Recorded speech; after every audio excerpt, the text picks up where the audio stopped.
Hello, Oral, and welcome to Oral Gibbs Live. With me, I have a very interesting guest always with me. None other than Mr. Buncamper. How are you doing, sir? I'm good, Oral. Thanks for having me here. It's good to have you in the program because you've always made yourself available every time we call on you. Oral, I'm somewhat, I like to give information. I still do that. Every Monday, I try to be every Monday on air. I have now intentionally on 2 Mondays not done the program. First Monday was because things were a little hot with the formation, so I didn't want to go out and start talking and maybe create a friction because I say something. I speak my mind. Yeah. I don't care sometimes, and my wife always tells me sometimes, be careful with your words. Words can hurt. They can land wrong, But I'm someone I try to bring it to a level that everybody understands what I'm trying to say and why I'm saying it. I don't say something for the sake of saying it. I really say it because there's meaning to it and it influences or it has an effect on a lot of people's lives. So that's why I do that sometimes. The second time I didn't do it is because I was preparing for a show with Terence Ray. I did a live with Terence on Zoom about the challenges in the justice system, and I looked a little bit at the challenges that I have encountered over the past 14 years of my life, where I have been fighting justice on a continuous basis and where laws are being trampled, evidence is being fabricated by judges, etc., where you really realize that if you don't have knowledge of the language, if you don't have money to continue fighting, you are going to go to jail. That is the democracy we live in. So that show was such a strong show for me because I had to prepare well, and I turned over a lot of my documents from the courts and all that to Mr. Terence Ray so that he could also prepare himself, because I told him I don't want to have a conversation if you are not versed in what we are talking about. And in the legal jargon, sometimes you have to be cautious because words are used, a sentence are changed, a comma is put one place to give the sentence a different meaning. So those are the type of things that we have to be careful with. But it was so clear-cut in my case, the abuse of power. They say absolute power corrupts absolutely. And I was able to show that to the interviewer, gave him the documents up front, showed him everything, showed him what international law says about withholding evidence or withholding documentation from a suspect. You can withhold certain things, but you can't withhold all. In my case, everything was withheld. They gave me no documents, and after that they come and they give you 5,000 documents and tell you, oh, this is what we had against you. But all was intertwined. How can Kim Shah and the landfill and the Stelpos, 3 totally different things, be intertwined? They were never intertwined. Their intent was not to give me a chance in hell to be able to defend myself. So your lawyers didn't contest that? Oh, Mr. Bloom contested it so often that they even went at Mr. Bloom personally. That's how the system works. They come at you, and if anybody who opens their mouth a little too big and starts to block or get in the way of the agenda, you have a problem. Has it been 14 years already? 14 years. Since 2010, it started with my wife. You can remember with the land and all the write-ups in the Today newspaper. Oh, Buncamper and his wife stole $2.3 million from the government. After 12 years, it ended up that the company for which my wife did the accounting owed the government of St. Martin 2,000 guilders in back taxes. 2,000 guilders. 12 years of our life was turned upside down. They gave my wife community service and a fine. And the reason my wife got the community service is because the file in appeal disappeared. 1 week before trial, the complete file of Maria Buncamper, not mine's was intact, but of my wife, disappeared in St. Martin and in Curacao. So the judge had no access to... So both files disappeared. They told us, we're going to give you a new authentic police copy. But a police copy will not have the evidence that you brought in. It will only have their stuff. And with that, we were confronted a week later in trial, and where we had all the emails between the consultant my wife used, a former tax inspector who did the tax filings for my wife, because this whole so-called tax fraud had to do with how do you book the sale of economic rights in your bookkeeping. That's it, Oral. Nothing else. That's what they call tax fraud. Because my wife asked an inspector of taxes how to do this. And in the whole trial, up until today, we have not gotten an answer from the courts. What did the company do wrong? Because my wife just did work for the company. But you came at my wife. But yeah, she was the minister. That was the catch. And that's why she had to resign at that time. Exactly. That's why she resigned in 2010. That was it. And that case just lingered on. And when they had nothing, we were going in appeal. Our verdict was 2018 October. In April 2018, our lawyer was told on the street while walking to the courthouse by the then Attorney General Jan Spence, tell your clients we're coming for them on the dump. We got him on the dump. Yeah. But let me ask Mr. Buncamper. You serve as a member of parliament for 4 years, a full term, right? Yeah. And when you look back over the last 14 years and your wife, how the hell you all survive? Because there's this enormous amount of stress. You know, Aral, I'll tell you something. My wife took it harder than me, much harder than me. Mentally and physically, it really takes a turn. You don't know when they come to kick down your door again. You don't know when they're coming at you again. You don't know for what they are coming, because they come in. Listen, they will fabricate whatever they need to fabricate to come. I mean, when I look at the present case, I was told that in courts, a suspect said he gave me 188,000 guilders. And I said, but that's not true. And then the judge said, I don't care what you say, I hear it. The suspect said, but I never said it. His lawyer said, but I never said it. The judge said, I don't care. I heard it. That's more than enough. Absolute power corrupts absolutely, because he has the final word. He signs the statements with his two court recorders that he brought in from Curacao, because the ones in Samartan are not good enough. So he brings in his own people. So they cocks up their story, put it on paper, and sign it. People say, oh, Buncamper, what you're saying is very dangerous. No, what I'm saying is the truth. But what about your lawyers? You can't do much. Listen, I sit down in the courthouse, and I told the judge, I am challenging your biased position, which means the trial has to stop. We will have a hearing, and then we will decide if my position is correct, yes or no, if he can continue in my trial. The judge summoned us to stay in the courthouse when he went on the phone, tried to get 3 judges together in Curacao to have a hearing an hour later. No chance to prepare for the position that we want to present. Our lawyer wrote, they don't care. It's one major cover-up it became. My trial became a hoax. It wasn't. I never had a fair trial. Never. And that, I hope, the Supreme Court is going to realize, because the defense that Mrs. Brandon did for me in appeal was par excellence. The judgment put the complete defense, 200 pages, aside, and said, no, we're going to continue with the verdict in first instance, because the financial controller who testified that all of the monies that were used from the sewage plant for various things within the organization or with permission of the ministers to third parties is nonsense. She wasn't there. So how could she know? She did a book review of the finances on the request of the Secretary General of Finance.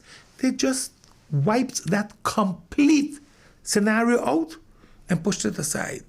When it came to the so-called giving the contract, because the bottom line was, I gave the contract.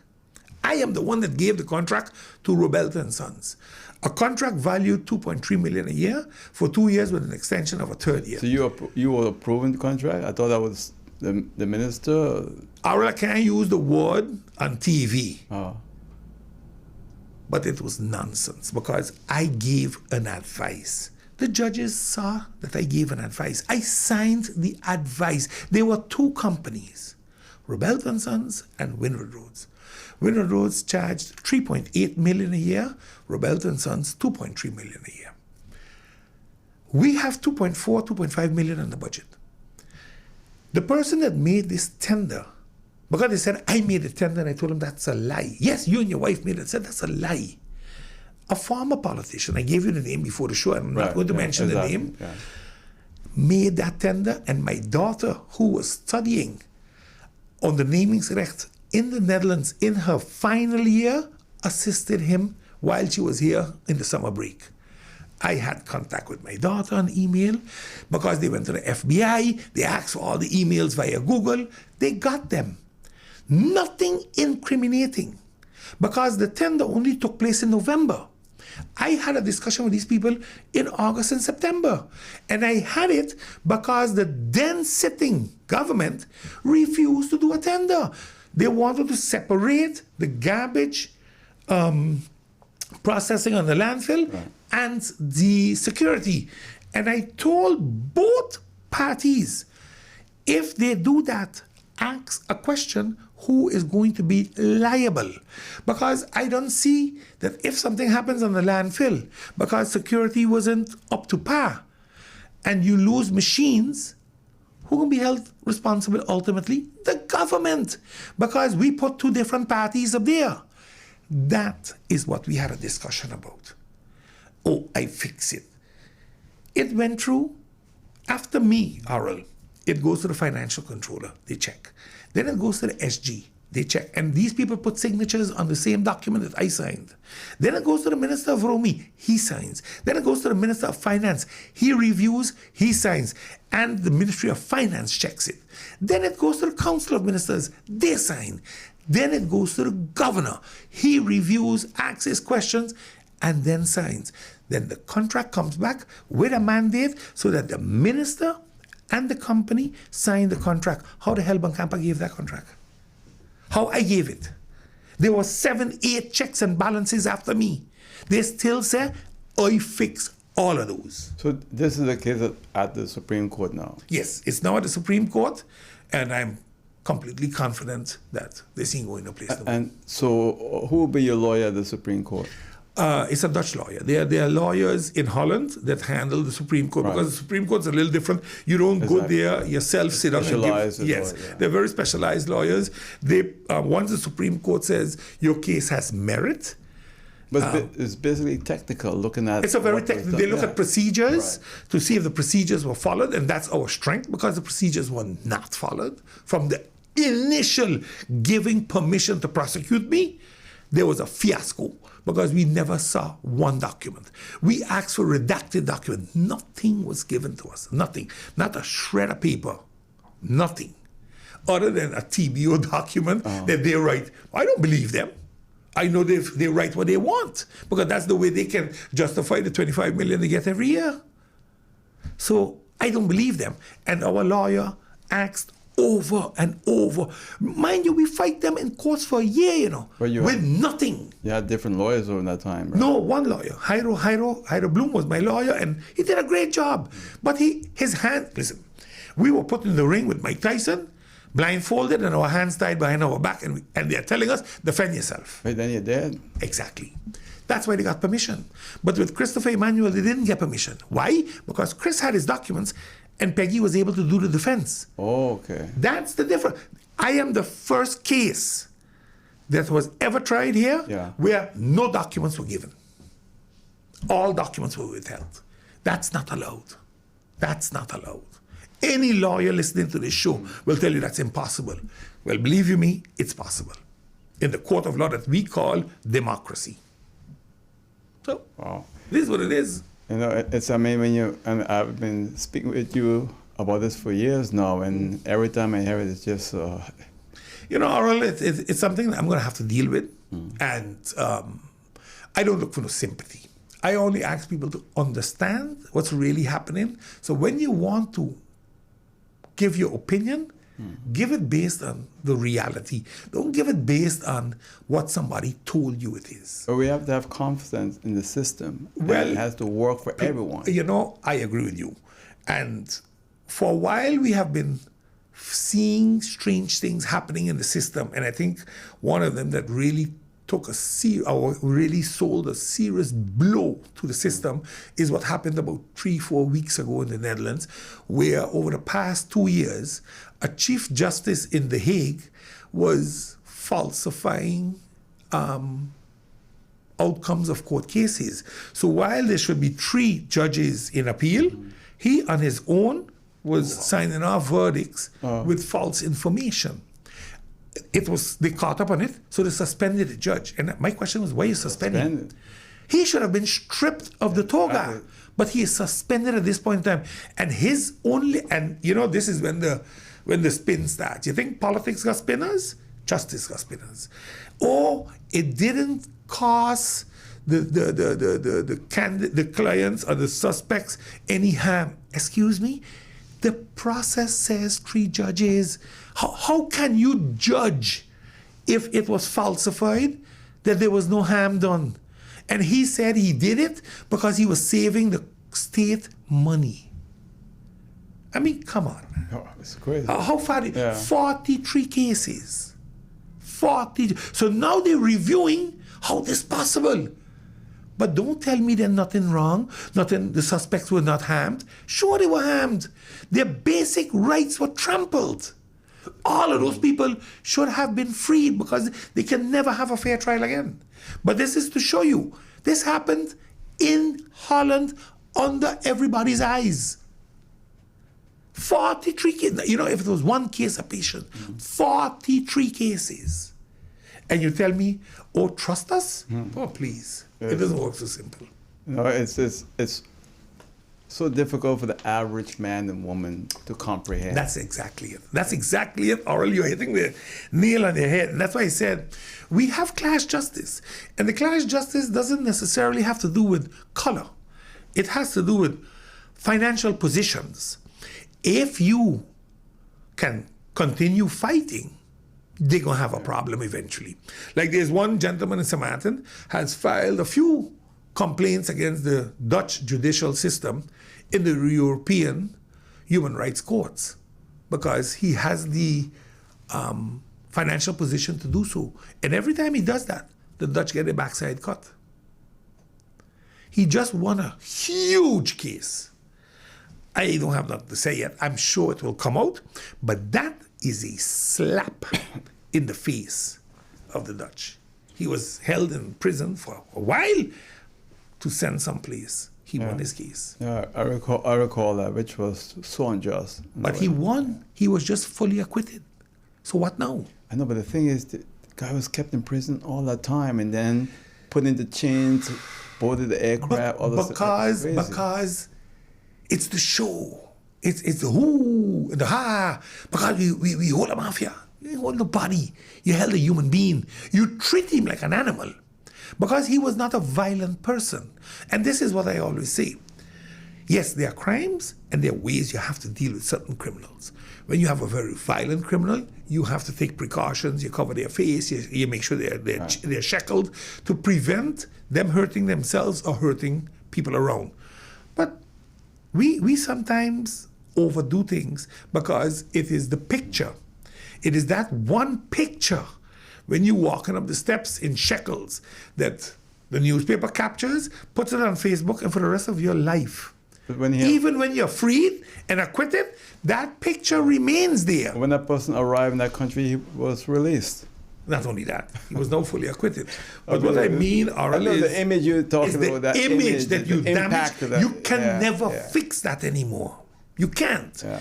And then you go to court and you want damages. Which damage you want? Because the damage will always be there. For the rest of your life, you go on Facebook or you go on there, you will see that picture from you in shekels. That's a problem. Well, now they can pay professionals to bury it, And so, They can't bury it all the way. It can still be dug up. Yeah. So when you look at all of this, Mr. Buncamper, you think this had a bearing on your showing at the polls? Oh, for sure. The article on the Tuesday before elections in the Daily Herald, and that's why I now call them the Daily Sensation, that said that I cannot take my seat because the Electoral Council said so was a blatant lie. I have here, and I'll show you after the show, on my phone in a WhatsApp from Mrs. Stacklin, that she never gave that statement. The question was a very broad, open question that the Herald asked. Oh, it was a question they asked. The Herald asked a question about the credentials. Okay.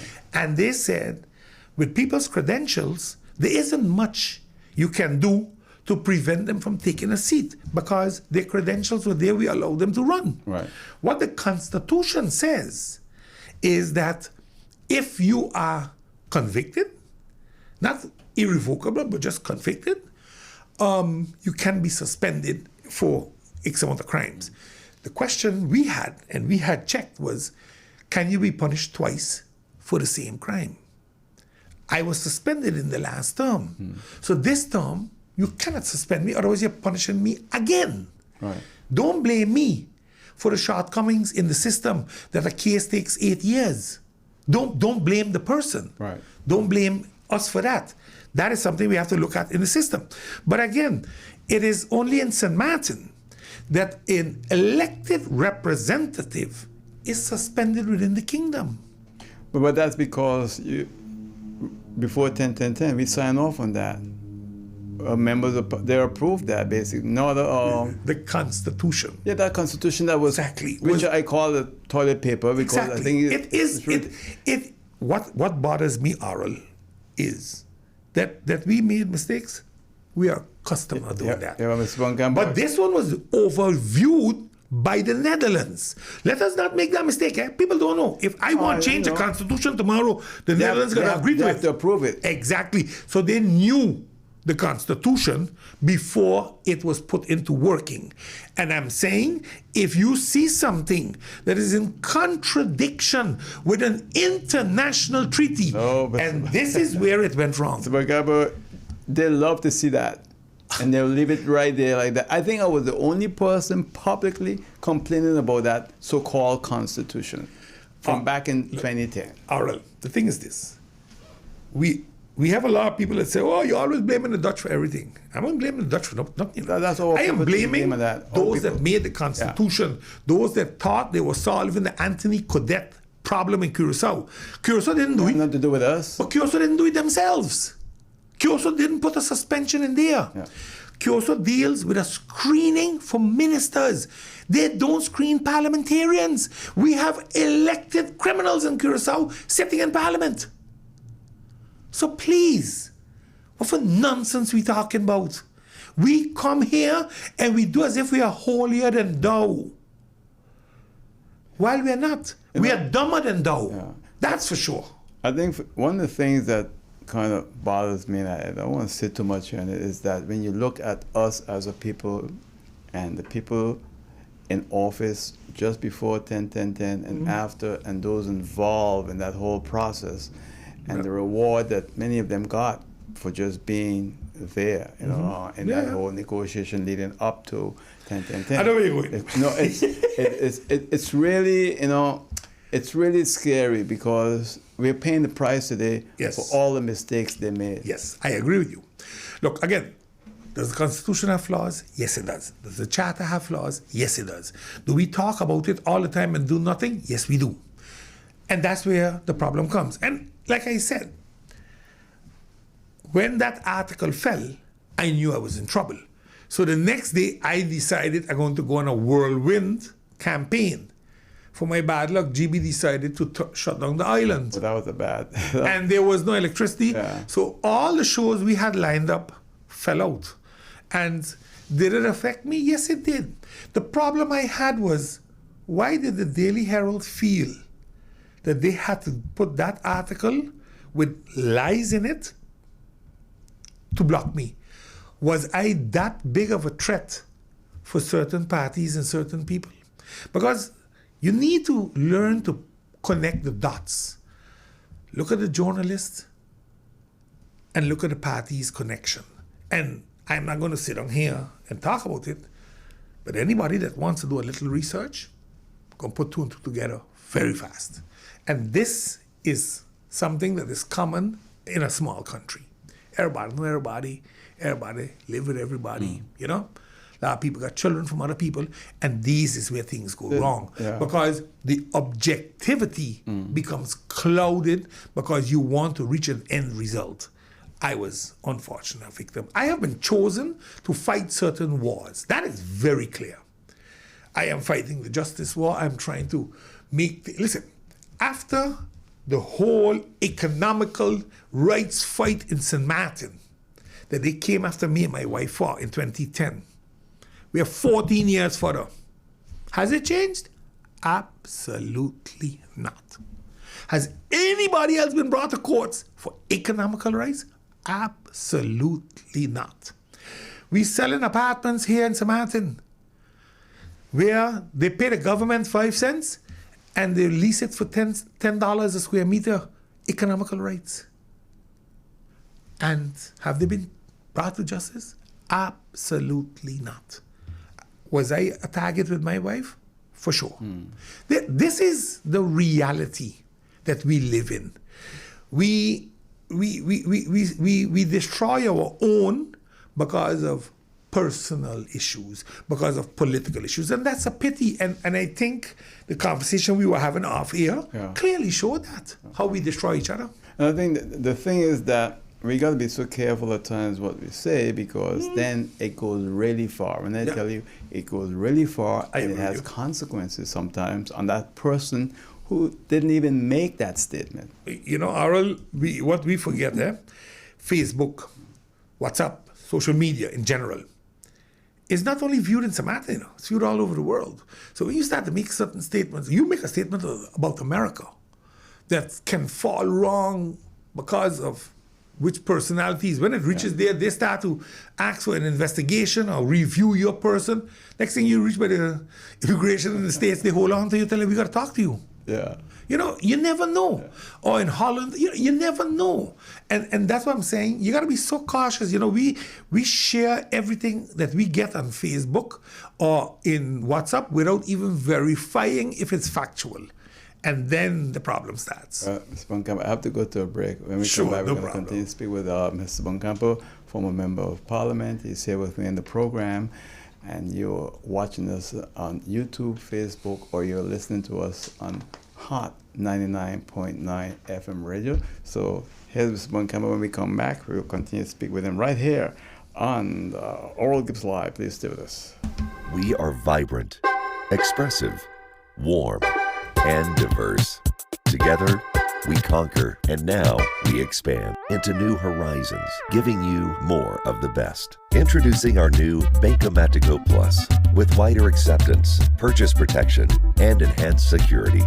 Whether you're online, traveling, or in paradise, experience more with Windward Island Bank. Buncamper Plus, more of the best. My guest in Oral Gibbs Live is former Member of Parliament, Mr. Buncamper. My guest on Oral Gibbs Live. You're watching us on YouTube, Facebook, or listening to us on Hot 99.9 FM radio. And during the break, I asked you a question. I need to clarify that because a lot of people mix up both of them, economic right and usufruct. Yeah. No, usufruct is where, let's say, I'll give an example. My parental home. It was turned over to my brother. So let's say my brother got the parental home, but my mother's still alive. So she gets usufruct of the property, uninterrupted, for the rest of her life. So when she dies, he gets ownership outright. So there's no impediments on it anymore. Economic rights is a totally different something. Economic rights is you allow the economic exploitation of that property by a third party. And for that, they pay you. Here's the catch. With economic rights, there's no transfer of title. And because there's no transfer of title, there is no transfer tax. You're not transferring the judicial rights. But it goes a step further than that.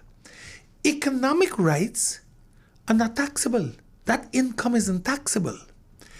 So that's what people were using. In Holland, economic rights, you need permission and it's taxed. Aruba, the same thing now. St. Martin, it's still open. And that's a problem there, because I understand that for years they're looking at it to review it. Yeah. And nothing has happened. No, but they came at me and my wife that is illegal. And that's when you had that fool from the Today writing how we stealing this money from the government and stealing. Nonsense. Up until today, the tax office investigators could not answer the judge where and which law we broke when we sold the economical rights. He couldn't say it in courts. That's why we were not charged with it anymore. That's why we were not a criminal organization. We were not money laundering anymore. Because it was clear that we didn't do nothing wrong. 2,000 guilders was not paid in taxes. For that, because my wife did the administration, they said she is guilty. But during that time, notaries could do very little for anyone. But the notaries are the one that told us to do the economical rights. And then when they had the whole issue with you and your wife, I heard from a lot of people, most notaries didn't want to do nothing at that time. They were holding off on prosecuting.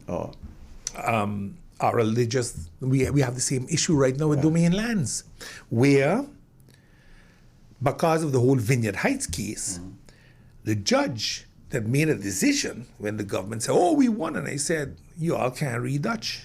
Whichever lawyer is informing you all don't understand what just happened.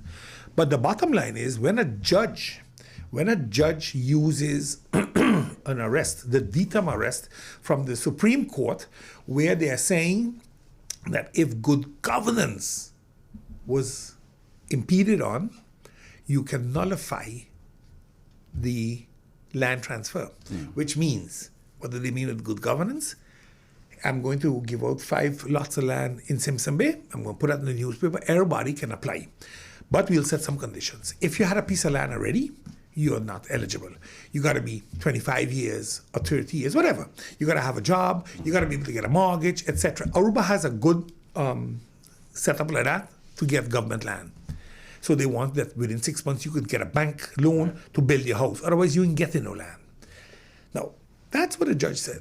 If you didn't put it in the newspaper, give everybody a chance, and Vineyard Heights, that was not the case, nor in the build-up of the former Minister Myers or the present Minister Durand. None of them publicized it and gave people a chance. They just handpicked people and gave them land. Both are wrong. And we can go a step further now. Now we're going to hold the notaries accountable if they pass the land. So that's why that's when the notaries them shut down. They said, you know what? We ain't getting into this nonsense. If you can't show us that you carried out the land allocation in accordance to the judgment, we are not going to sign that deed. And there's nobody can force a notary to sign a deed. And they can't show that. At this point in time, they couldn't do it. So that became a problem. So it has to more do with new land and not existing land. Because I told them they should appeal the verdict right away, because the verdict was open-ended, which means you can go back 10 years. But then 20 years, because there is no how is it? Variating. There's no end date on how far back you can go. Like in taxes, if they didn't assess you over 5 years, they can't assess you anymore unless there was tax fraud. You know, if you did tax fraud, it could go back up to 10 years. But other than that, there's a termination period and everything. But in this verdict, there was no termination. So they can go back 20 years and say, well, Arl get this piece of land here, but we don't agree with that because Arl get it wrong. And they can then object to it. I don't think that's going to happen, because you will create turmoil in the country, because there was never a position that it had to be done so. So you want a policy can't go backwards. It can only go forward. So in that sense, I think it's protected. But it doesn't take away, because it was open-ended. And these are the type of judgments you got to be very careful with. You got to make sure that I agree with the judgment, I agree with the policy, but the policy has to be put in brackets. You can't go backwards. You can only go forward. and that way, if it will work, it will have the intent. The verdict will will reach the goals it intended to. But what about the vineyard? Your family had some issues with that, right? No, well, we fought the vineyard. What happened is there was made briefen given out in the 80s, and we contested them in courts. We lost. We couldn't prove, or let me rephrase, it was a he said, she said. One group said it was from the Buncampers. One group said it was from Ann Richards, I believe. And then there was a verdict that, because I think it was Mr. Henson was over the lands, right. He lost the cases eventually. And the lands, we were trying to buy them back to protect the estate. Yeah. And they said, no, the lands have to be turned over to the government of Samartan. Now, the lands were turned over to the government of Samartan. Then came a group from Curacao and said, hold on, we are the heirs of Ann Richards. And I think that's still now being contested. Yeah. So, where that's going to end and how that's going to end is to be seen yet in the courts. So that's going to take quite a while. I think so. I think you see, if people were not, we have this thing about you got to publish it in the local newspaper. Who reads the local newspaper on the other islands, with the exception of Saban Station, maybe? Nobody. Nobody really reads them. Yeah. So how do you get people? And we have adjusted the law in such a way that, for example, succession land. You have heirs, yeah. 1 living here, 10 live in America. Those 10 in America don't do nothing. They're just waiting for a payday. But the one here is tied and can't get nothing done. Nowadays, the law says, no, you can split it up, make sure he gets his share, and the rest, they figure it out. So, they have adjusted the law to deal with some of those matters, and they can even be disaired if they don't participate properly. So the laws have changed a little bit. When you look at all the things in your party, I had Olivier Arundel in the program. Mm-hmm. He said he created your party leader and also... he created the party leader? He made them. And he made them. Okay. And he can break it. To use the term, I make it, I can break it, I make Maingrette, and I made Christopher Emmanuel.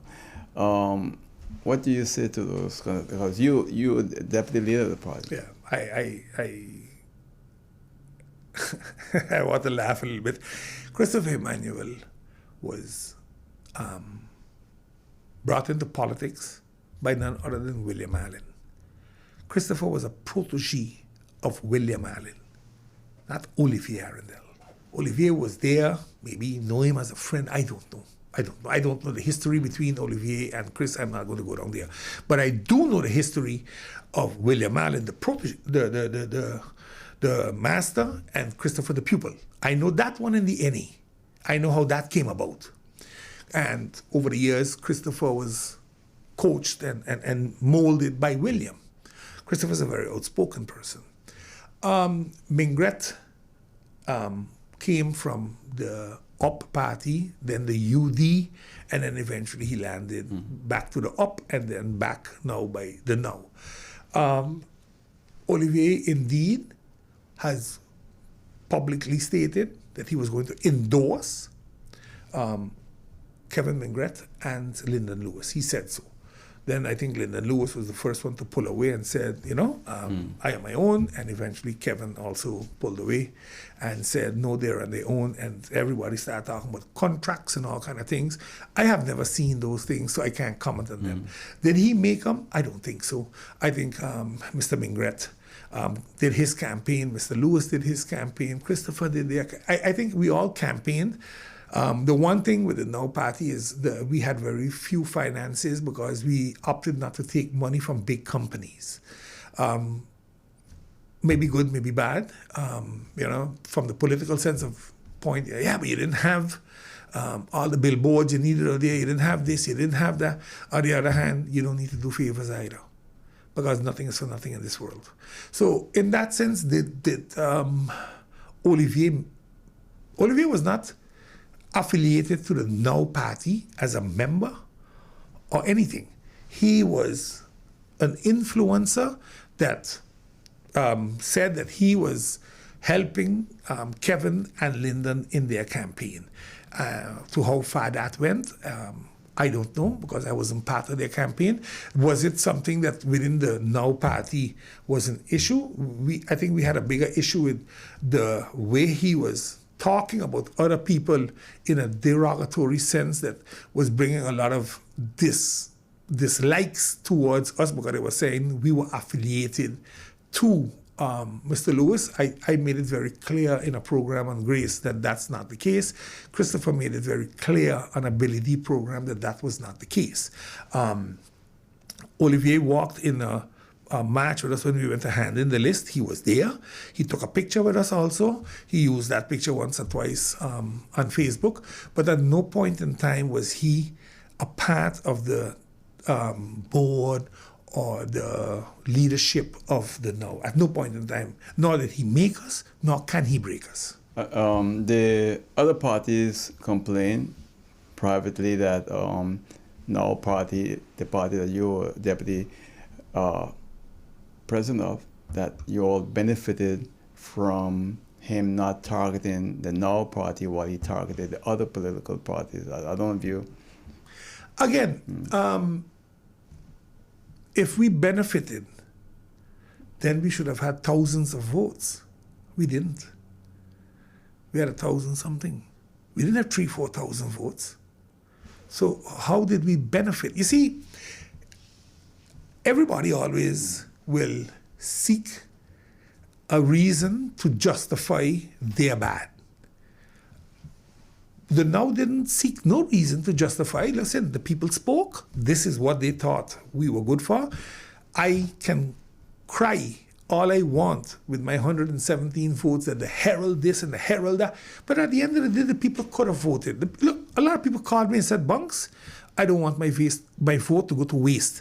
And if you're not going to be able to take the seat, then I prefer not to vote for you. And I said, I understand. I feel bad, but I understand. And I didn't. You didn't hear me cry about it. When the time is right, I will make my statement. When the time is right. But the time ain't right yet. So for everything, there's something. But at the end of the day, I think when you really look at who all were targeted, there was a handful of people that were targeted. And I think those that were targeted, one of them that went to court was the biggest vote getter in St. Martin. Yeah, but I think what happened to the party is that they saw a picture of Olivia with Christopher toasting or what have you. Politics is a funny thing. And for most of the parties, they felt his wrath while the No Party was just sitting about. And I think that's what most political parties felt, that the No Party did not get the brunt during the campaigning. Let's be honest. Olivier went after people that were sitting in office. He didn't pick on people that were not in office. He basically went after the people that were sitting in office. The only one that was sitting in office that he didn't go after was Emmanuel. The others, he basically went at a lot of people. He even went at family members of those sitting in parliament or as minister. And again, that is where the NA party and the UP party were the principal targets of the good gentleman. He really targeted some of them. Not all of them, some of them. But again, that's politics. He used his social media platform or his WhatsApp platform, whichever one it was, to send out messages. And, in the beginning, the messages were very factual and were putting people in awkward positions. But he lost, in my opinion, a lot of strength when it became personal and, sometimes derogatory. That's when I think he lost his strength as an influencer. And it started to do more harm than good for anybody that was surrounded. What about this? He said that any government formed with the No Party is going to make sure that they... Listen, anybody can say anything. The reality is there are 8 members supporting the coalition. If any one of them jump up tomorrow, for whatever reason, and decide they're breaking the government, then the rest of the coalition will have to look for another partner. let me make this clear to you, because a lot of people don't understand politics. Any one of those four parties walk away now to let's say join the other seven. Not just the party, just one of the members, basically. They will get an offer that they can't refuse. Well, and they will be buried. On? He's trying to get Maingrette to walk away. Maingrette ain't going no place. Maingrette knows it will be the end of his career. Take people like Romain Laville, Brown Bill. Where are they today? Where are they today? You see, it is talk, no? Without facts is a dangerous thing. Talks with facts start to make sense suddenly. No, I don't think so. Look, I think everybody going to stay put. They're going to butt heads within their own parties. They're going to butt heads within coalition. But that's governing. I think the danger here, though, is that they're butting heads and they'll cut deals for their own survival and not the survival of the country. And that I have an issue with, because we saw the last government that stayed in office for 4 years. They brag about they survived 4 years, but the people of St. Martin are worse off today than they were when they took office. And that's an issue where a lot of people, in fact, if you look at this election, the people were very, very clear that they were not happy with this government that's there. And they wanted, and now this government that's going to be formed, got to be very careful. Maintaining a government just to maintain it for your own survival that makes no is not sense. fair. No. That's what I'm kind of Look, getting. I think the electoral spoke. They took the former government's 10 seats and made it 7. They lost 3 seats. People said, no, they lost 3 seats as government. Right. They lost 30% of their electoral votes, if I just look at seat-wise. And they gave that, one, to a new party, to 2 new parties that got 4 seats. And basically, the revived DP got 2 seats. So 6 seats went actually to 3 parties that didn't run the last election. That is 2/5, 40% of the electoral went to new parties. That tells you I am tired of the old. The onlyest party in the new coalition is the PFP. They were there the last election. DP was not there, USRM was not there, now was not there. Yes, players in those parties were there, but not the parties. So it shows you, at the end of the day, that you're going to have, like you said, movements sometimes. And it is the party boards and leadership that have to really come together and say, okay, listen, we got to agree, country above self. And this thing about, integrity, this and that. Listen, integrity is based on the person's beliefs. Some people say, I don't believe in dealing with, I don't know, I try and think of something. I'm a Catholic, I don't believe in same-sex marriage. That's me, I believe in that.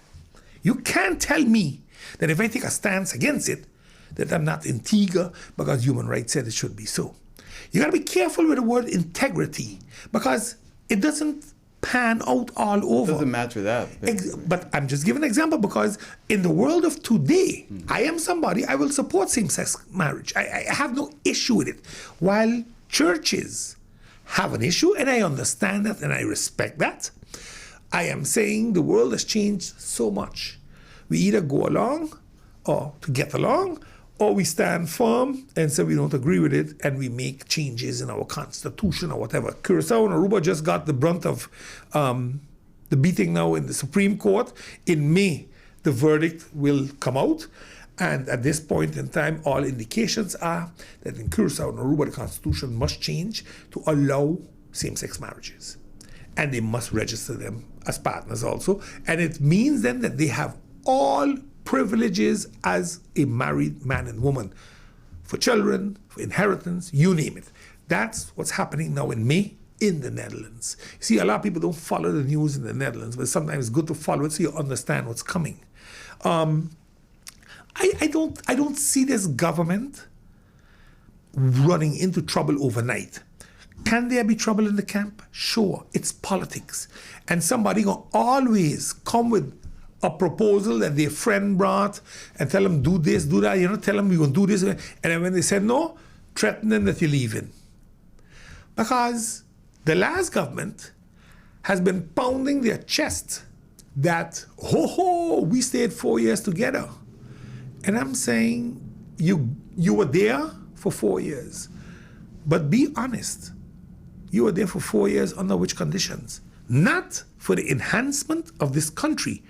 Because it was only yesterday on the front page that the Prime Minister started to cry crocodile tears and say, blame me for not fixing the festival village for 4 years.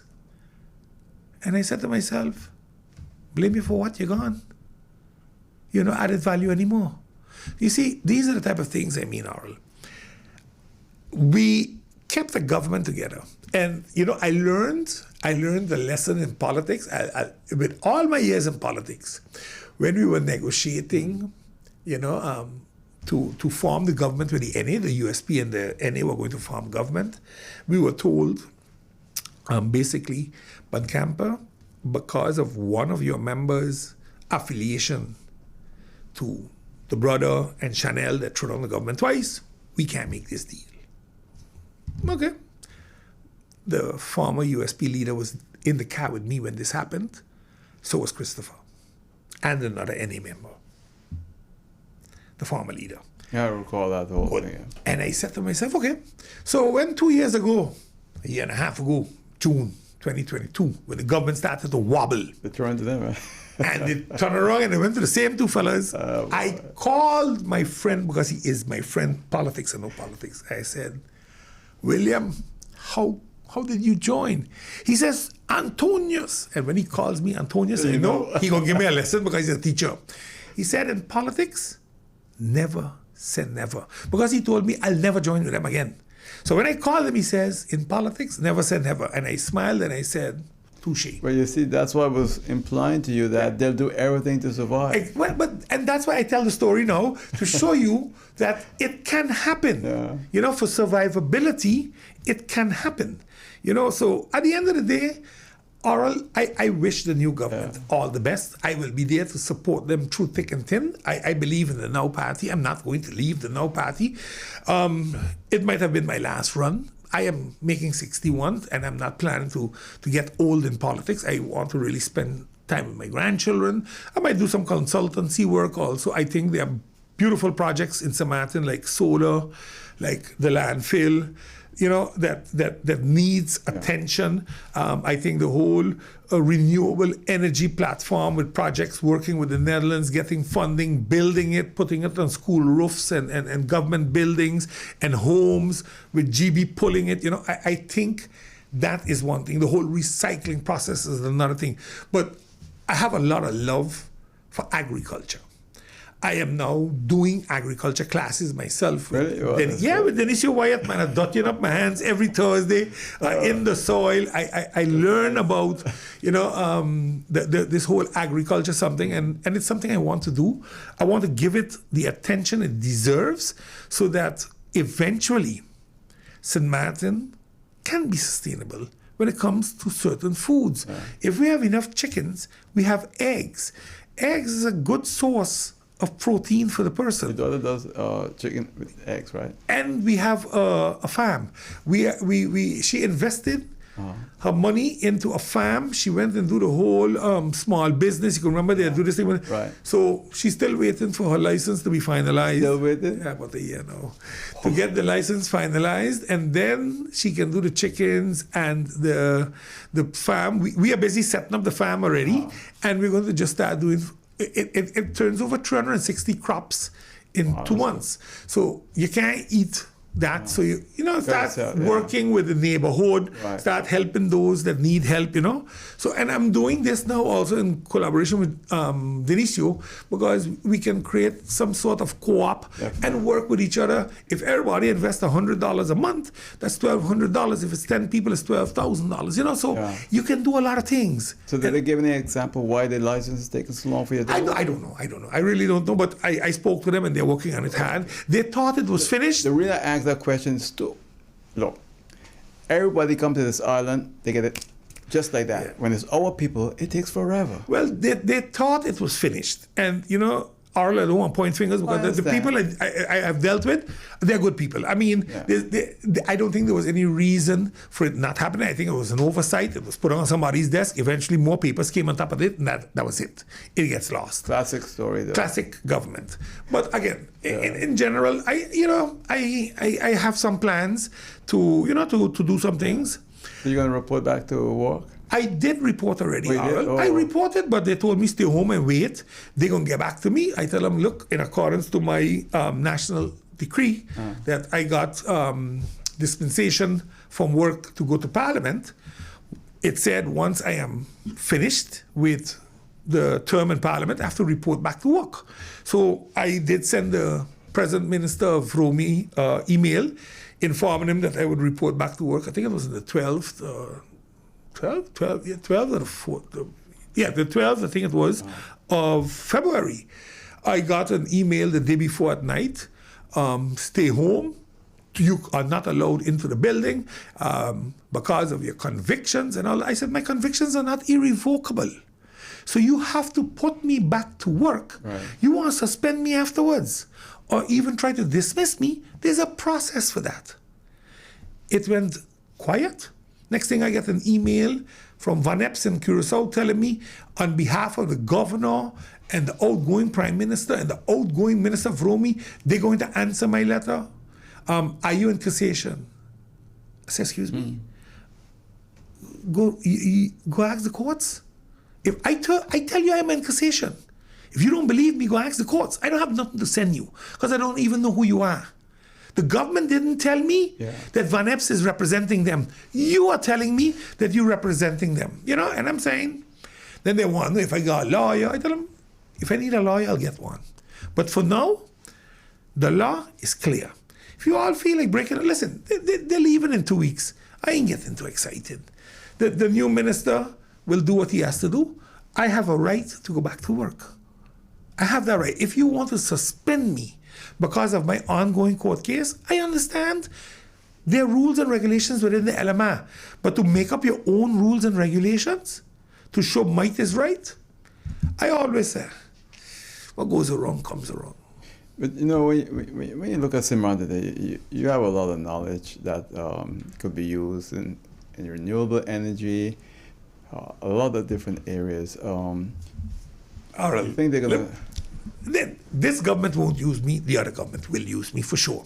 Oral, the landfill, something that I was accused of doing all kind of bad things there, but today as we sit here, the bulldozer they bought is in Puerto Rico. In Puerto Rico? Yeah, because the engine mashed up already. I objected to buying that piece of equipment. I told them, why are we buying second-hand equipment from choices being made by the World Bank? Some of these fellas them got deals with these companies, and then they pass you a piece of old junk, and that machine is now by Rimco in Puerto Rico getting an overhaul on the engine. The whole engine got to come out. We have people living on the French side that are Caterpillar certified. They refuse to pay those people. Really? I'm telling you. Oh. But because we allow this to happen, and then we give them diplomatic status, and we allow them to move into the World Bank, these people are not for us. They're for themselves. They run an enrichment scheme. The two most corrupt institutions in the world are the World Bank and the IMF. And people don't like to hear this, but those are factuals. You see, and this is my problem. We are not a developing country. They shouldn't be here, by the way. Exactly, we're not a developing country. But the Dutch play a major role. The Dutch is the vice president of the World Bank. They're the biggest, one, if not the biggest donor, one of the biggest. I am saying this. There's so much more. The landfill, Oral, is not getting better. It is filling up to a point that we will have a second hill just now. Instead of following what was agreed upon in January 2020, that we were going to move the Irma landfill. 5 times a week, maybe, we take garbage from the cruise ships and we dump it on the Irma landfill. We bury in it every week. Truckloads of garbage coming from the cruise ships. Free of charge, because they don't charge any tipping fees by the landfill. We're the only island that's doing it like that. Naturally, no. We're the only fools. But like how, I got to give him a little plug in. What you name there? Andrew to say, only in St. Martin. We are not a real place when it comes to this. This is absurd. The French side charges an arm and a leg for garbage production. So landfilling. But us is free of charge. Just come on in. Nobody checking where they come from as long as they got on a Dutch number plate. So if they came from French Quarter, okay, that's okay, man. That's cool, man. No problem. Come in. You don't have to pay on the French side. You can dump it on the Dutch side for free. That's what's happening on the landfill. Let nobody fool you. But Let nobody fool you. This is not the first time you've No. spoken about it. No, and we once went at it hard with that time Minister Miklos. Hitterson. We had put security, we filmed them, we confront them, we dealt with it.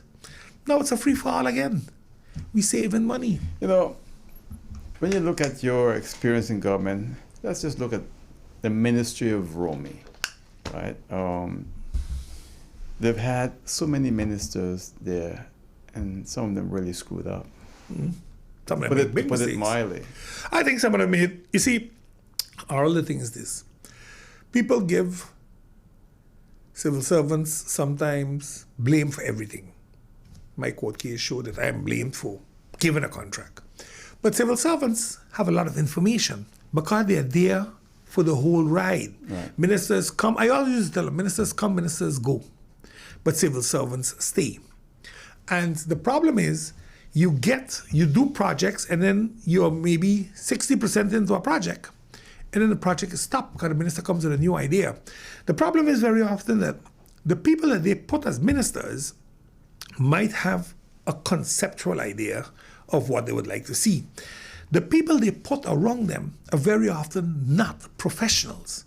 They are people that come from different walks of life and different educational backgrounds, but not technical or legal. So the political appointees. The political appointees. And that weakens a minister because a minister needs to ensure that the people he has around him understand the workings of the ministry. This is where an SG is so important. This minister found it fit to get rid of the SG because he couldn't work with him. And I'm saying, but you gotta be insane because you are gone now anyway. Why would the governor have signed off on January 22nd, after elections, after the NA lost, after the minister knew he was gone, sign off the dismissal of Lewis Brown? Why would a governor do that? Ask yourself that question. Only on the basis that I can't work with him. This is crazy. You're destroying a ministry. A ministry needs a good footing. Normally, the footing is the SG. He handles the departments under him. When a minister gets upset with an SG, you don't have to fire them, you know. Christopher Emmanuel did it.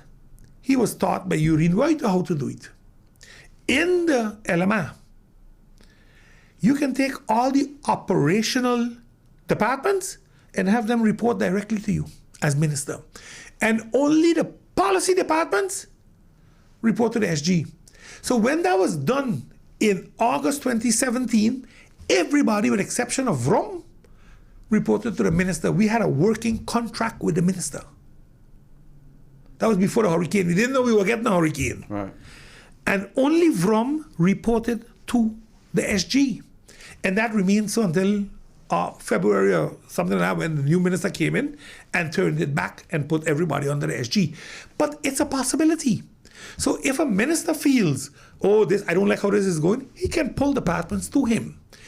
But again, your SG should be your go-to man. Now the discussion can become, do we make SGs political positions? Do we bring in a new SG for every new minister? But then you must set qualifications to the SG. Because it can happen in the British countries, they do that. Yeah, in the British countries, they do that. The permanent secretaries. Right. What you do then is you say, okay, the SG that comes in must have these degrees. Just like how, for board members, you set certain profiles, you can set a profile for that SG, which carries some very serious qualifications to be able to sit there. And they can then come in politically once they meet the criteria. And this isn't a friend thing. This is a professional you put in there because that's what he has to be. He has to be professional. Even though he's a friend, he must be professional to be able to run the ministry. That can happen, but you'd have to change the organization to do that because at present, the organization can't do that. But I think the Ministry of Romy is in a deplorable state when it comes to top management, with the exception of Kurt Ruan, who is there yet. I think they're in serious trouble. So, do you think the Ministry of Romy should always be filled by someone who works in Romy? No. Because what we've seen over the past years now is that people coming from that ministry working as employees, low level or high level, and then assuming the ministership of that particular ministry. I think it happened twice. Twice? Let me see. Am I seeing it good? It's more. No. You had Miklos. You had Myers. Wherever. No, Waver didn't come from there. Waver was in the cabinet. Oh, Waver used to be chef de cabinet for Miklos. So you had Myers. I think Myers was the first one back in 2015. He came in because he was proposed by Maurice Lake. Okay. Then you had, after that, we had, Miklos, who was proposed by Brownbill. And now we have Peterson, proposed by PFP. Now, Rayon is different to both of the others. Rayon has a legal background. So with his legal background, it will help him a lot when it comes to issues from domain, issues from permits that are legally tied to certain laws. Yes, I think he will do well because of his environmental love. He has love for the environment, the ecosystems, so he is going to be very protective about that. And I think that's going to create a lot of headaches for all those that believe that they can pass an envelope and they will walk in and get a permit. You know why too? Because for the past umpteen years, it was the norm. Yeah. And I believe, and that's why I said, I think Peterson is going to do a great job when it comes to that. We speak well. I know him well. I think he will make a difference. Naturally, you're going to hear 100 stories about, oh, he this and oh, he that. That's normal. Once you ruffle certain people's feathers, they're bad. But you know what? At the end of the day, he is there for country St. Martin. He's a breath of fresh air, for sure, for the ministry. And I hope that he rebuilds the ministry to how it used to be. I think we need it. Let me tell you something, Mr. Buncamper. If I hear people talking about a person, how nice they are, I get worried in St. Martin. I agree with you. A nice person, I'm worried. You know, Arul, I'll tell you something. In all my years in Vromi, and I have made mistakes. I sometimes said no when I should have said yes. And sometimes when you look back, you say, maybe I could have done that different, you know? But I always had one policy. If it was due to you, you get it. I don't care which political party you're from. And that had put me in a lot of hot water, sometimes with the political parties I was affiliated with. I remember when I went and dig up TLM. I dig up TLM, and I'll tell you what the leader told us. Stop digging, because you're going to uncover something just now that you don't want to see. Many skeletons. Exactly. But it taught me a lesson. That whole incident taught me a lesson that sometimes you got to leave, be what is. Clem Labega taught me, he says, Tuncha, you know when you see cow shit, don't peel it because it will stink. Because when that crust is hard, it will stink. But when you peel it, it will stink. He told me that in Carnival Village. He was drinking a little small Budweiser, and I watched him. I said, thank you, sir. Thank you. I'm laughing, you know, because as little boys, we used to go in the hill. Yeah, you throw rocks at them. Not only that, sometimes we never had the shoes on. So you want to walk on that because you want to avoid the prickle. You have to make sure the one you're walking on is the one right. No, but you know, look, there are some stories in life that, you know, because I'm busy compiling my thoughts. I want to write a book. You know, the different The Different Faces of St. Martin. I think that's going to be the title, The Different Faces of St. Martin. And it's not going to be about personalities, but more about customs and the way things go. The laissez-faire period, look, I lived in the 80s as a young man. In the 70s as a teenager, and in the 60s as a young boy. I saw the government building burn down. In 1974. I was there. I was going to St. Joseph's School when the whole thing was burning down. So I always say in life, you don't get more than you can carry. They always say God give his biggest warriors the heaviest crosses to carry. Has it been difficult sometimes? Yes, because you ask yourself, why me again? Out of everybody who's doing it, what are you picking on me for? How you can reach in the organization when there are 8 people above me that approve things, that sign it, how you reach all the way down by me to select me as the one that committed the crime. It seems that we pick and choose how we do things in this country. And as I said, it's the faces of the country, I know you said on one program too, and you're outspoken this sometimes. Oh, yeah. I have challenged institutions. I have challenged the judicial system. I have challenged governments on their positions. And if you cannot speak out because you're going to be prosecuted, jailed, thank God we're not as bad as Russia yet, and not that we're not killed, but they don't make it easy for you. But they kill you financially. Oh yeah, no. Financially, that's what they want. They are still banking that they can financially destroy me. Yeah. And, Aral, even in my case now, I have the case, the onteigening, so they want to come and take, the demand that I pay so much money back because I had benefit on it.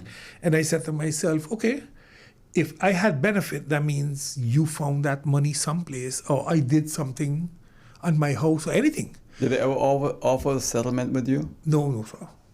No. They offered me nothing. No, never. No settlements, never. No. But I wouldn't accept a settlement unless it is full acquittal. I didn't do nothing, Aral. I ain't taking nothing, because when you take something, that means you are saying, I did it and I done. If it means I have to sit time in jail because I firmly believe I did not do it, then that's going to be the situation, Aral. When I come out, I'm going to deal with what I have to deal with. But I am not going to bend over backwards for none of these boys and girls. They know what they're doing. I did not commit the crimes that they are saying I did. And they can cover it up, and they can all sit down and grin with each other in Holland House. We got him. You ain't got nobody. You ain't got nobody. The thing is, we got to get out of this illusional world we live in and start thinking about the real world. Because at the end of the day, Aral, nobody is going to take a punishment they didn't deserve and not fight back. And that's what I'm doing now. I'm fighting it the legal way. I am a law-abiding citizen. I hope they don't make me a not law-abiding citizen, because that's what they are pushing you. They push you, hoping you make a mistake, do something, like reach out or lash out, and then say, I got him, lock him up now. They haven't been able to arrest me up until this day. They have never picked me up, hold me for questioning, because they never had the evidence. So they're just stretching this fight once again. Now I'm in Supreme. It's going to take another 2-3 years, most probably. But Aral, I continue living. I don't pull into a shell, and I tell my wife that every day.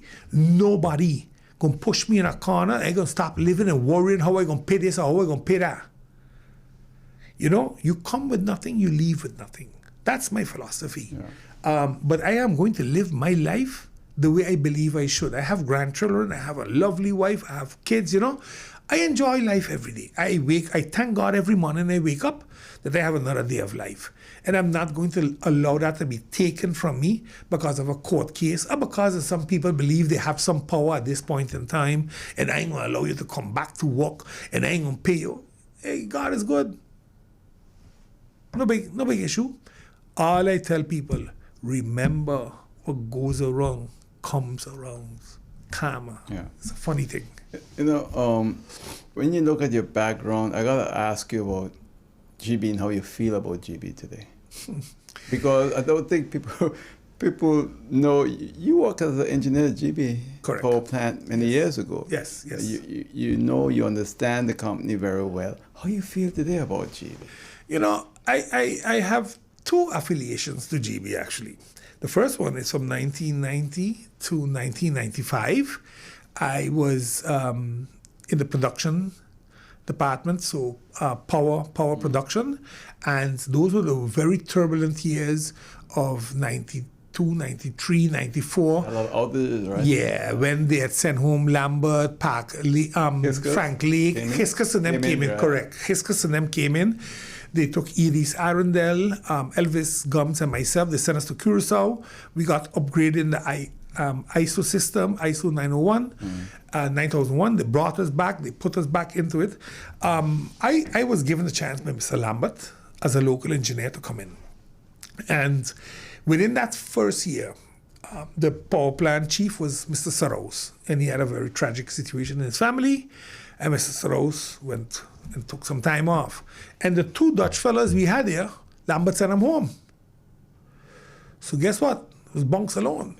I was bunksing around in there as not even a decent year under my belt as engineer.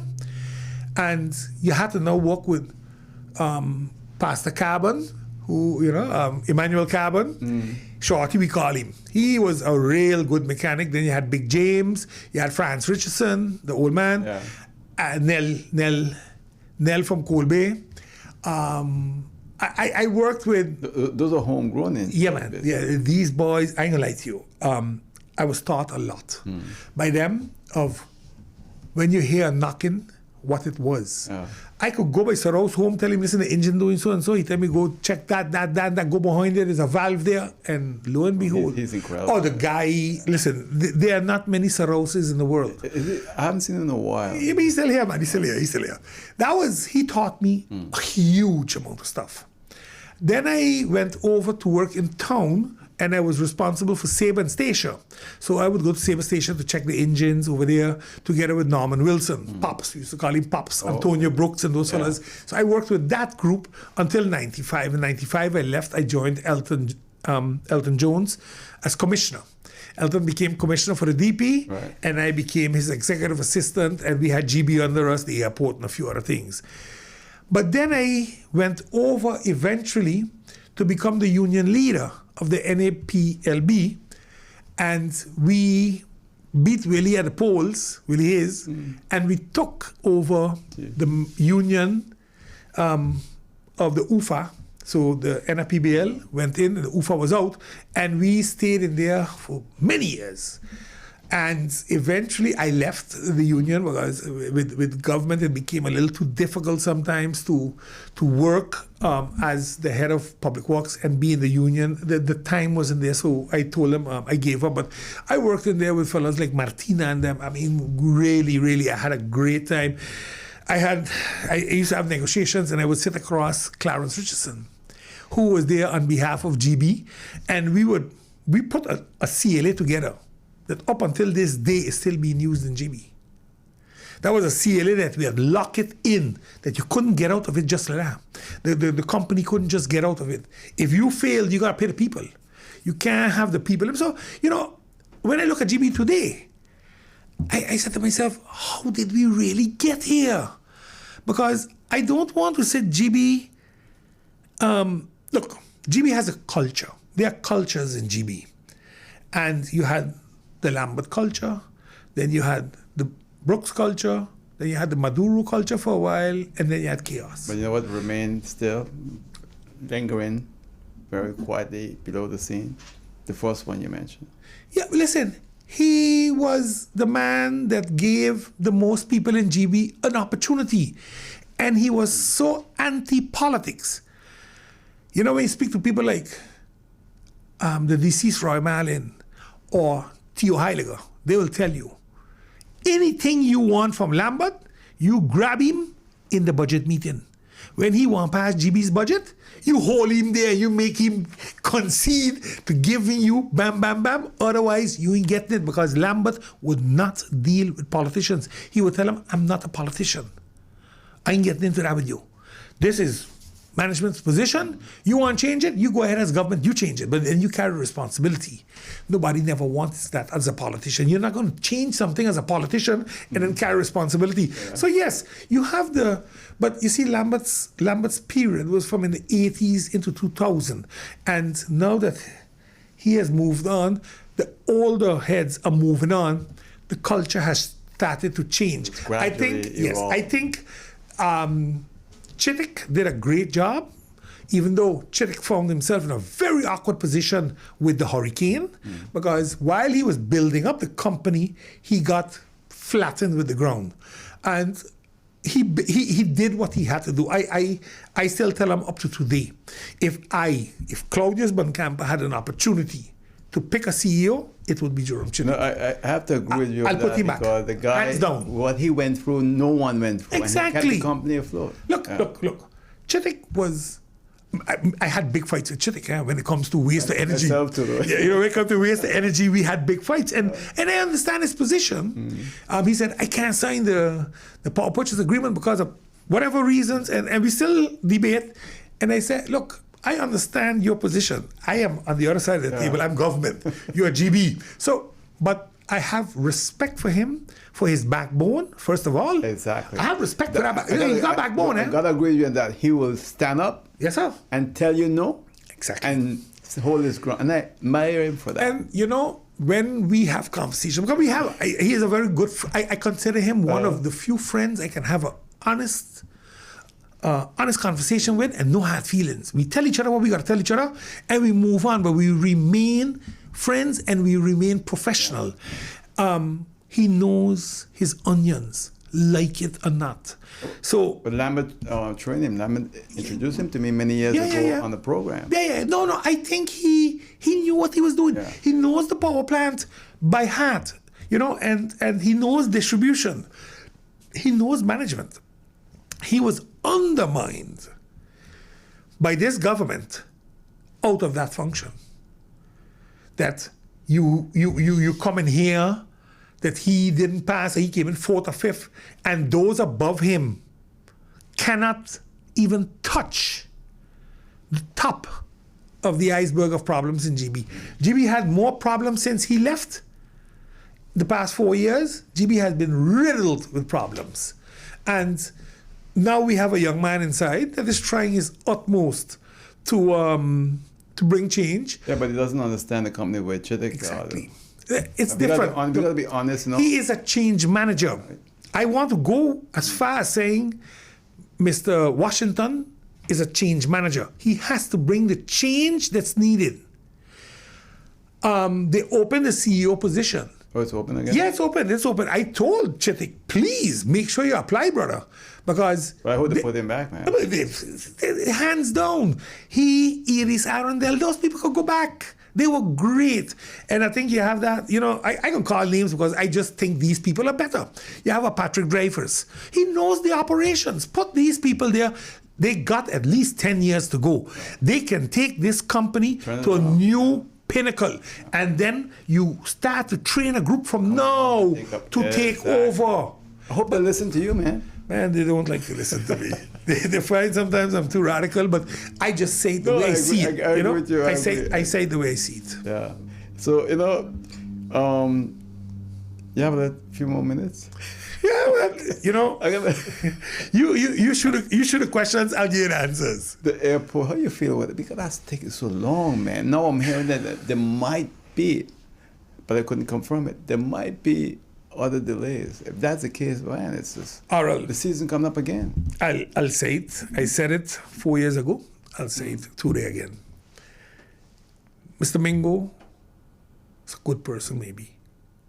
I have had my differences with him about the airport, not about the person. People believe that I am anti-Mingo or anti-Durant. No, I'm not anti-nobody. But if you're not the right fit for that job, let me tell it to you. Yeah. I am not going to sugarcoat it. I'm not going to... No. I don't believe Building an airport and managing an airport are two totally different things. And when you start to give in to certain things because you made a mistake here, so you start giving it over here, you're only going to create a problem in a project. A project has to continue. And the continuation of the project at the airport has been a disaster from day one. And here, inside scoop I got. The same company that's building the airport going to go and build a hospital just now if they didn't start already. Really? So what happened to the Italian company that Enzo? Whatever? Maybe we should go ask, because I understood the same Balasnidam going to the hospital just now to build. But doesn't take... has a track record on Simba. They did the harbor and everything. Yeah. Also a failure record. Yeah. Because they failed at a harbor the first time. Right. You ask the other Mingo, he's going to tell you how you got to fight them and how you got to do this. And I'm sure he explained that here. You're sure too. Yes, exactly. So again, nothing against the companies. Everybody can make a mistake. But what's happening at the airport is unbelievable. Look, they have been building for years. And up until today, things that you'd wanted to have believed would have been taken care, like, you need another year and a half to finish the arrival hall. Then build a building and put big air conditions in there and leave it be spacious for 1,500 people. And if you're not going to do that, then don't go touching. Put the baggage in place. Because, look, I came from Sabre in December 23rd, I think it was. 23rd or 24th. I came on Win Air, I landed. Oral, they had people on the runway standing up. Wow. They got a little shed, they built a little walkway, well, all the way out till the runway. Not the runway, sorry, the apron. Yeah. So we had to wait 20 minutes by the plane for a bus to reach. So when the bus reached, I see the line. I asked the lady, so where's the line for the residents? She said, no, that's the line. I said, no, sir, miss. That ain't the line. That can't be the line. That's international. Where's the line for local? So I see some other people walking. So I started to walk with my family. I got my grandchildren and everything. I walk in. We were cleared. It took about 5-10 minutes. We were cleared. I went outside, and then you see the nightmare. Hundreds of people in there looking luggage. And the luggage is coming through one hole, and then they're throwing it down in front. You know, the people are doing their utmost best. This is American, this is Air France, this is KLM, this is Delta, this is JetBlue. Look, that's crazy. So I asked the guy, where Win Air be? He said, oh no, for all you it's different. I gotta go over there. But our stuff was there. I picked up my stuff, I walked out. Oral, I am sure the people that were standing in the back of the line was there for another 2 hours. That is crazy. If that is the first impression you give, when people come to St. Martin, they come with a very negative impression when they get into the taxi. And then when the taxi starts to drive and the traffic jam hit them, they just tell them, turn around, take me back to the airport. I've seen enough of St. Martin. It is unfortunately a serious problem that the incoming government is going to have to look at. If it costs you $1 million more to build a big tent and put air conditioning and get the people out of the hot sun, then do that. Because the reputational damage isn't $1 million. It's more than that. It's 50 million. Yeah. You know, and this is where I have an issue with how we do business. You know, again, this shows you you don't understand the product. You're not running a program.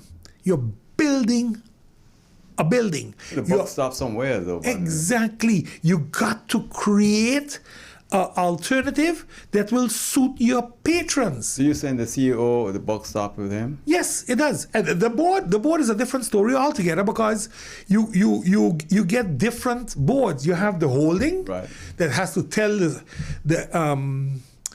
the operations what to do, and then the operation talks to the management, but the management is responsible to the holding. You know, exactly. It's one major confusion. What about TLM now? How you feel about with TLM, yes, I have some serious problems. I have some very serious problems. I have a fundamental issue that you are going to send home 50-something people and management is staying. If something went wrong that financially that company is in trouble, then it starts by management. It is nearly as if you're telling the employees that they spend the money bad. They gotta pay for your mistakes. Exactly. And I think when you look at the big picture, remember there was an SOB report and there was a whole to-do when Christopher wanted to ask questions about the SOB report. Right. The then chair, William, told him you can't ask because it's confidential. What is confidential? That you got to send home 50-something people now and another 50-something people have to apply for a job? So basically 100 people out of 126 going home. And we ain't asking management no questions? We are not putting management on notice? Come on. Nothing against Mr. Dupersoy. Nothing against Mr. Hato. Nothing against nobody. But it cannot be so that a company goes belly up financially and you're sacking the employees and not the management. You should have automatically brought in a change management by now. That's sole goal is the survivability of the company. The present management cannot do that. That is clear. Otherwise, they would have not been in this position they are today. That is one. Two, there were a lot of, how would I say, reports made by the former chairman of GB. He was kicked off the board. The former chairman of the board of GB, of TLM. Oh, okay. I think, Mr. Richardson. He wrote up things, he said things are not going correct. That was John? John Richardson, correct. And these things were pushed aside. I was surprised that Other board members that opened their mouth big to government, that belong to the same government party, was sacked. It tells you something ain't kosher. Something is wrong. And I'm saying, again, as a union, you have to be cautious because what do you do? What do you tell your members?